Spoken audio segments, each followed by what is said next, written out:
کرنے کی کوشش کرتے ہیں، لیکن یاد رکھنا معاشرہ کبھی خوش نہیں ہوگا۔ آپ کے ننگے بدن دیکھ کے، پورے کھلے بازو دیکھ کے کسی نے تعریف نہیں کرنی کہ یہ عورت بہت اچھی ہے، یہ لڑکی بہت اچھی ہے، یہ ننگے سے پھر رہی ہے بہت اچھی ہے۔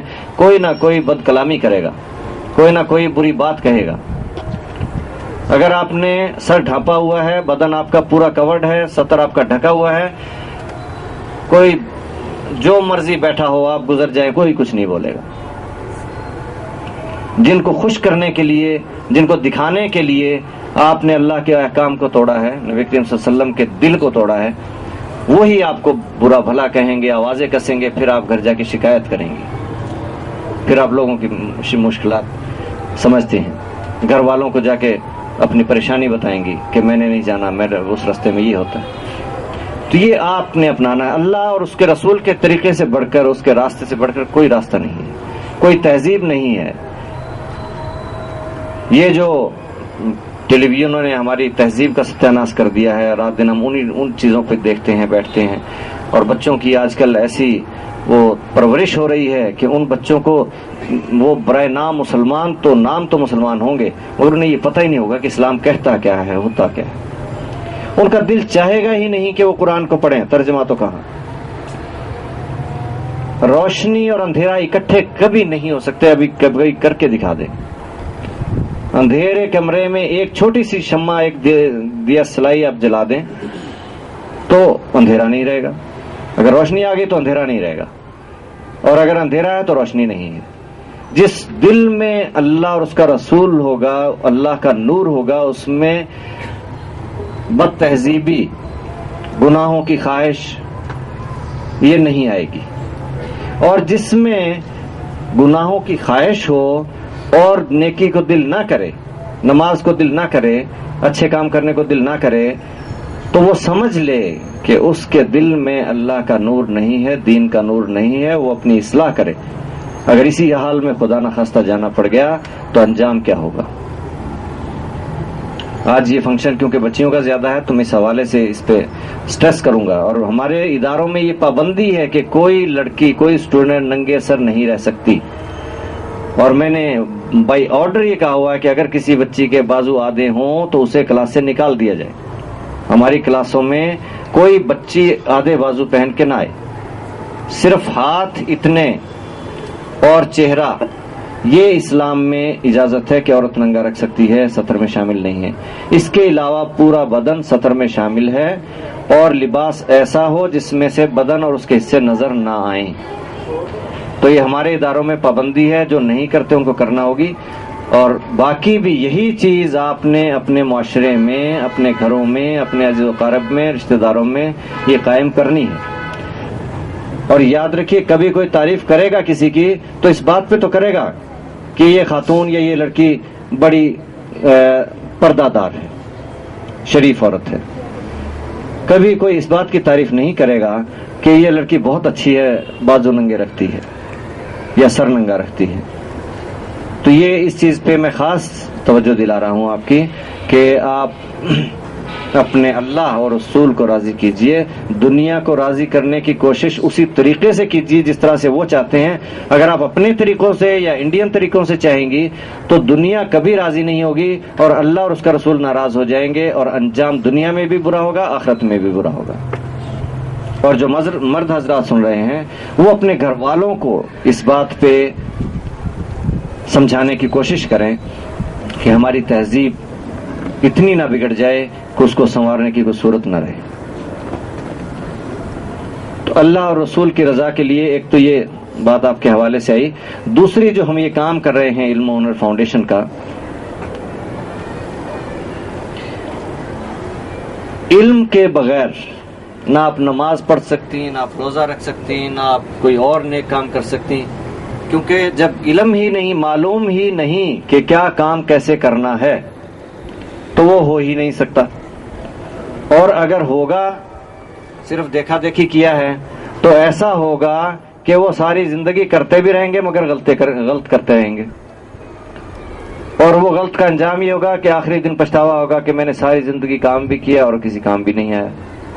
اگر کسی کی ساری زندگی کی کمائی کوئی لٹیرا لوٹ کے لے جائے تو وہ یہی پچھتائے گا کہ ساری زندگی کمایا کس کام آیا. اگر یہ ڈاکوؤں کے لیے ساری زندگی کمایا تھا تو کاش میں نہ کماتا, مزے کی زندگی گزارتا. تو اسی طرح سے جو عمل ہم لا علمی میں کریں گے, پوری طرح سمجھ کے نہیں کریں گے, وہ عمل بیکار ہو جائے گا. ایک چھوٹی سی مثال دوں. ہمیں تو کسی کو سمجھانا نہیں آتا, ہم کیونکہ علم کی کمی کی وجہ سے یہ بھی معاملہ پیش آ رہا ہے. حضرت امام حسین علیہ السلام, حضرت امام حسن رضی اللہ تعالیٰ عنہ, یہ ماہ محرم بھی ہے, ان کا تذکرہ آ گیا تو اچھی بات ہے. انہوں نے وضو کرتے ہوئے ایک بزرگ کو دیکھا, ایک بوڑھا آدمی وضو کر رہا ہے اور غلط وضو کر رہا ہے, اسے وضو نہیں کرنا آتا.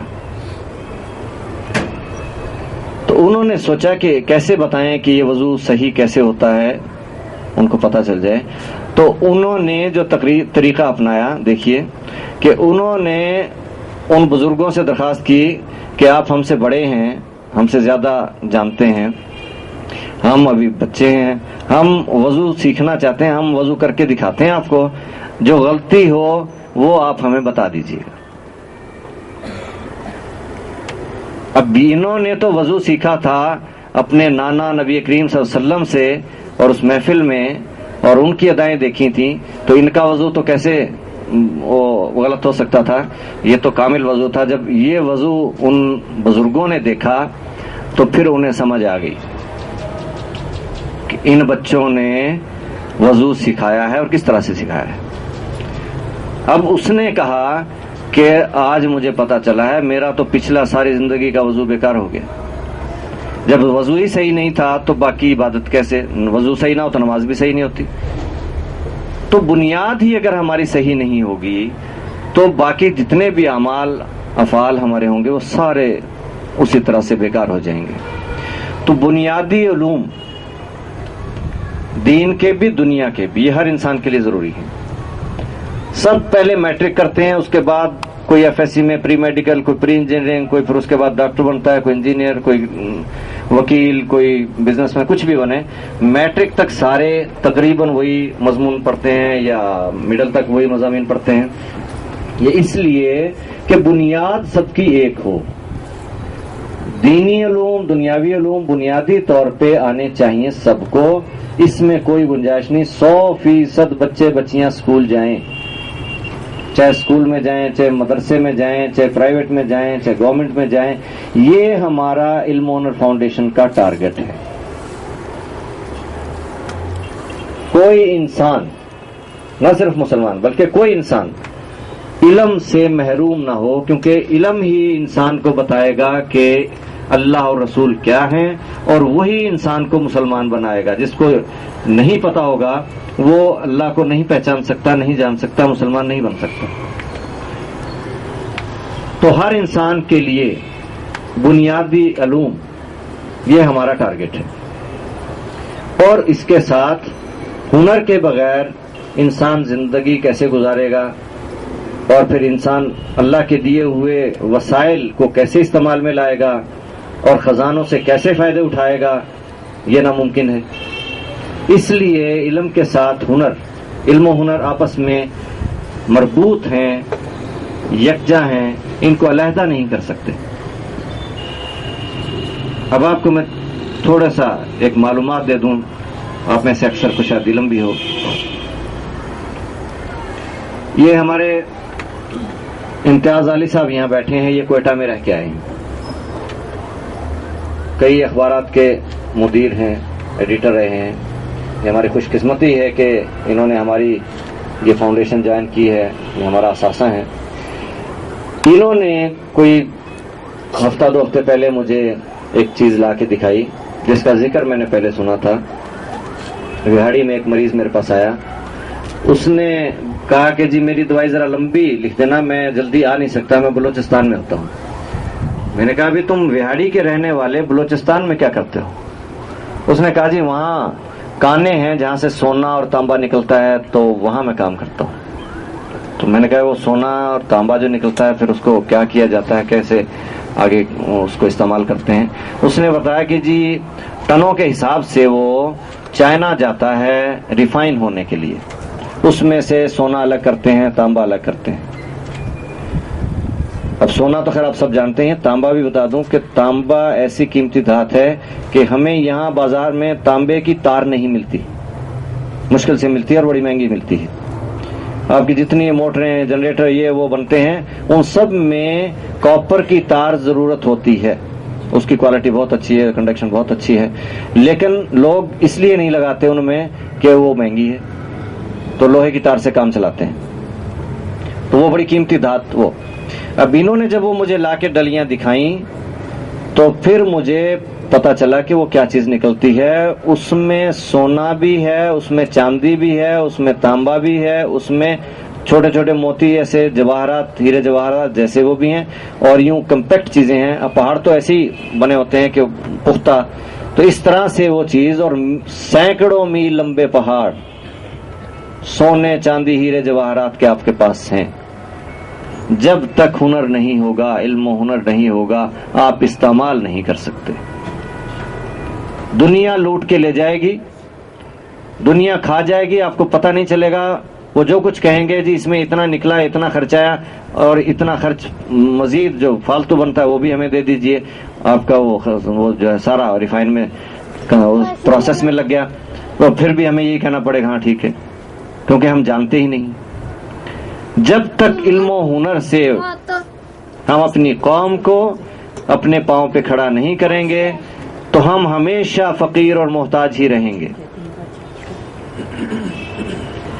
اسی طرح سے یہ تو میں نے ایک ذکر کیا ہے، کوئلے کی کانیں اتنی زیادہ ہیں آپ کے پاس کہ جس کے بارے میں آپ کے ایٹمی سائنسدان سمر مبارک اکثر کہتے ہیں کہ اگر اس پہ کام کر لیا جائے تو 800 سال تک بجلی نہیں جائے گی، ڈیزل ختم نہیں ہوگا، گیس ختم نہیں ہوگی.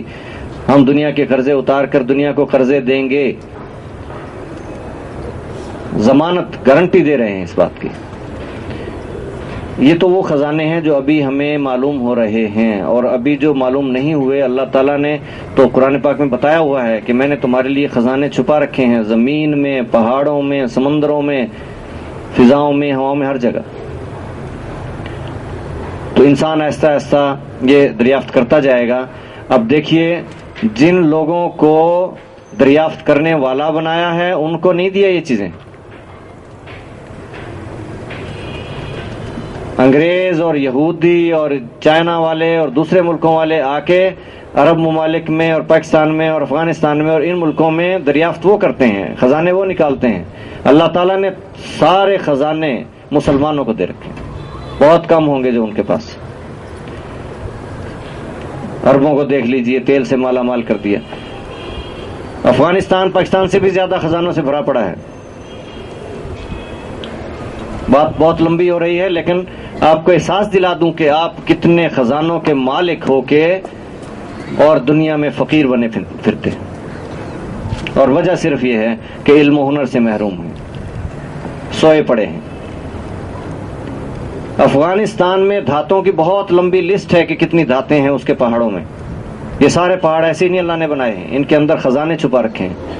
صرف ایک دھات جو آپ کے موبائل سیل کی بیٹری میں یوز ہوتی ہے، لیتھیم، اگر یہ امریکہ اور روس کا انالیسز ہے جو اخبار میں پورا چھپا تھا، اور وہ صفحہ میرے پاس ہے، اس میں لکھا ہوا ہے کہ اگر صرف لیتھیم استعمال کر لے افغانستان تو سعودی عرب سے زیادہ امیر ہے.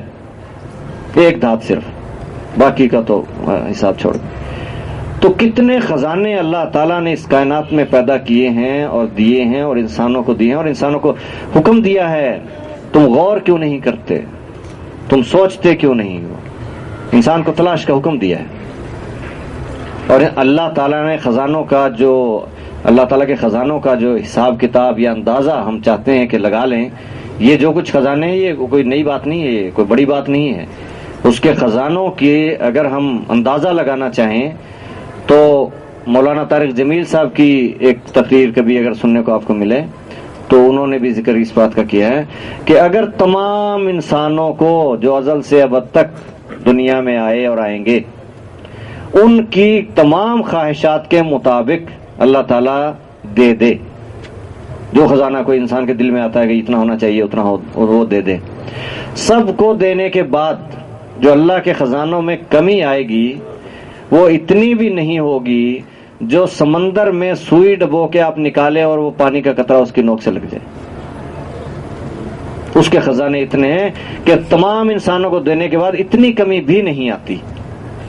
تو یہ پہاڑ سینکڑوں میل لمبے سونے کے اور ہیرے جواہرات کی کوئی عجیب بات نہیں ہے. اس کے کتنے جہان ہیں، کتنی کائناتیں ہیں، کتنے خزانے ہیں، وہی جانتا ہے، انسان نہیں جان سکتا.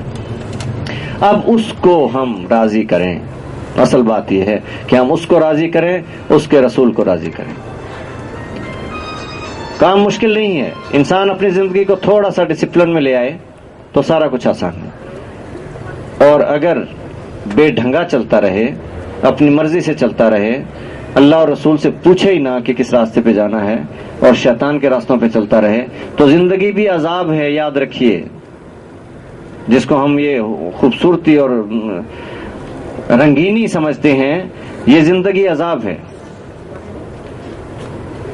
اور اگر ہم اللہ اور رسول کے طریقوں پہ زندگی کو آسان طریقے سے گزاریں، وقت پہ اٹھیں، نماز پڑھیں، اپنا ناشتہ واشتہ کریں، مدرسوں میں، اسکولوں میں یا اپنے جو بھی ادارے ہیں ان میں جائیں، سیکھیں، سکھائیں، اپنی حلال روزی کمائیں، کھائیں، سب لوگ ایسے کام کریں، تو دنیا جنت ہے.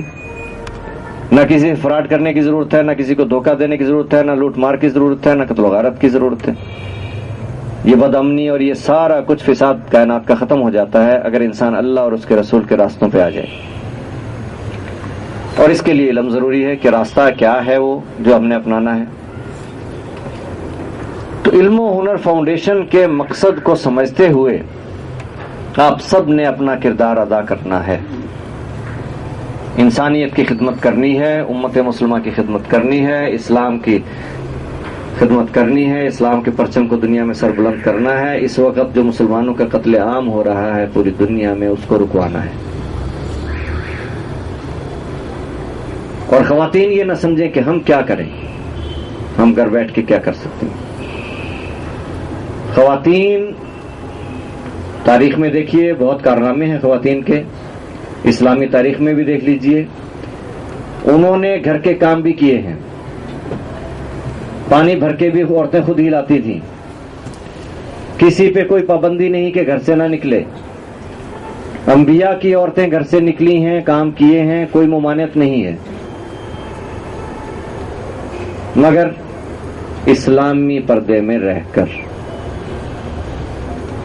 پھر تعلیم و تعلم دیکھ لیجئے کہ نبی کریم صلی اللہ علیہ وسلم کے بعد رحلت فرمانے کے بعد حضرت عائشہ رضی اللہ تعالیٰ عنہ سے عورتیں دین سیکھنے آتی رہی ہیں، سیکھتی رہی ہیں، اور آگے یہ سلسلہ یوں چلتا گیا ہے. پھر جب ضرورت پڑی ہے میدان جنگ میں بھی عورتیں گئی ہیں،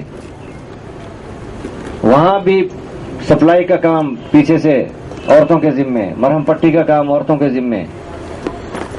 اور جب ضرورت پڑی ہے تو عورتوں نے اپنے وہ مرہم پٹی پھینک کر تلوار دشمن سے چھین کر باقاعدہ جنگ بھی کی ہے اور شہادت بھی پائی ہے. ام عمارہ رضی اللہ تعالیٰ عنہ کی تاریخ پڑھی ہے. تو عورتیں یہ نہ سمجھیں کہ ہم گھروں میں بیٹھنے کے لیے پیدا ہوئی ہیں، ہم کیا کر سکتی ہیں. آپ نے اپنا کردار ادا کرنا ہے، مردوں نے اپنا کردار ادا کرنا ہے.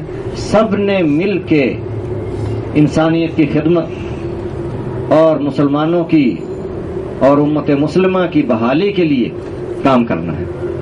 اپنے اس ملک کو بچانا ہے، اپنی اس قوم کو بچانا ہے. خدا نہ خواستہ آج یہاں وہ حالات ہو جائیں جو آپ کی سرحدوں پہ ہو رہے ہیں، اور جو افغانستان میں ہو رہے ہیں، اور جو دوسرے ممالک میں، عراق میں اور کشمیر میں ہو رہے ہیں، تو پھر یہ آپ کے چہروں کی رنگت کہاں جائے گی؟ پھر یہ حسن و جمال اور یہ خوبصورت کپڑے اور لباس کہاں جائیں گے؟ دشمنوں کی ٹھوکروں میں رلتے پھریں گے. اس وقت سے بچنے کے لیے ہم سب نے کام کرنا ہے. ہر کوئی اپنی اپنی جگہ پہ یہ سوچ لے کہ میں کیا کر سکتا ہوں، مجھے کیا کرنا چاہیے. اور اس کے لیے جو آپ کے ادارے قائم ہیں اور جو ان کے سربراہان ہیں، ان سے ہیلپ لیجئے، ان سے گائیڈنس لیجئے، رات دن محنت کیجئے.